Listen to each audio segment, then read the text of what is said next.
Things were looking bad enough for the Republicans with just 53 days left until the midterm congressional elections. But now President Trump's campaign chairman has pleaded guilty and become a cooperating witness with the special prosecutor. And the president's nominee for the Supreme Court faces a new accusation of sexual assault when he was a teenager. Joining our discussion now, Siegfried, Republican strategist and the author of GOP GPS, How to Find Millennials and Urban Voters. The Republican Party Needs to Survive. And David Corn is back with us. And Evan, from the Republican perspective, the polling is about as bad as it gets. 538's generic congressional ballot average Democrats 48.9%, Republicans 39.8%. They say that's the highest, that's the best number the Democrats have had since Trump has been in office. Yes, it is. And we've been having terrible weeks as Republicans. And part of it is due to the president, and part of it is due to us not standing up to him as a Republican body in the legislature and being an accurate check. But I've been actually going through the data of voter registrations throughout the country, comparing them to 2014 and 2010.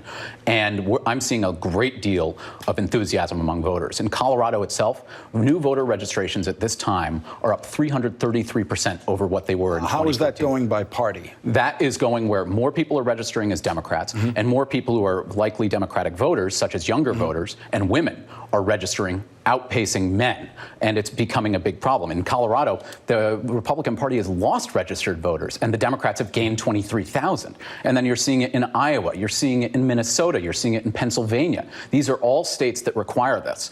And I think that people are not really realizing that in addition to these suburban white women who are going to be voting against Republicans and have already in special elections in 2017, younger voters, especially millennials, are going to turn out. And David Corn, it seems like the Brett Kavanaugh story certainly is going to still be with us next week and after that, because next week is just at the moment is the scheduled vote in the Judiciary Committee. That there's still time after that before the vote on the Senate floor.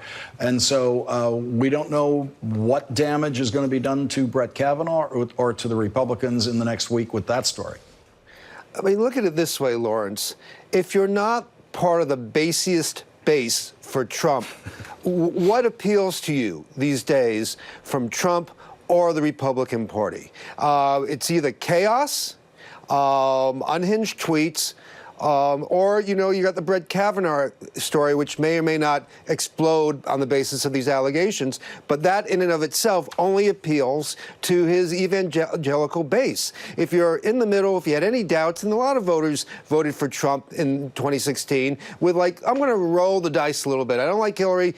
He's kind of wild, but let me see what he does. And those people are not rushing to embrace the Republican Party. The Republican Party doesn't even exist anymore. No consistent ideology, no consistent agenda except tax cuts for the rich. It's really the Trump Party. Evan, you are saddled with this. I know you don't want to. I know you don't want to be, but this election is going to be a referendum, and the only thing the Republicans have going for them, two things. One is gerrymandered districts and voter suppression tactics. Other than that, the wind and everything else is going against the GOP. And Evan, the only known political strategy, if we can call it that, for a party when there are problematic investigations going against them on their side is to simply stay absolutely silent about the investigations and talk about other things. Donald Trump can't stay silent about this investigation of him, his administration, his campaign.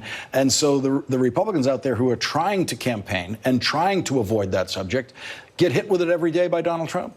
They do, but they haven't seen the tweets, as the excuse goes. Yeah. But I think that I think that Republicans, we are trying to talk about other things, such as immigration, as well as fire up the base by saying we need you to turn out because we'll be the check on the impeachment when Democrats take the House and go unhinged. But I think that other things, I think a lot of the public has tuned out the investigation because it's very intricate.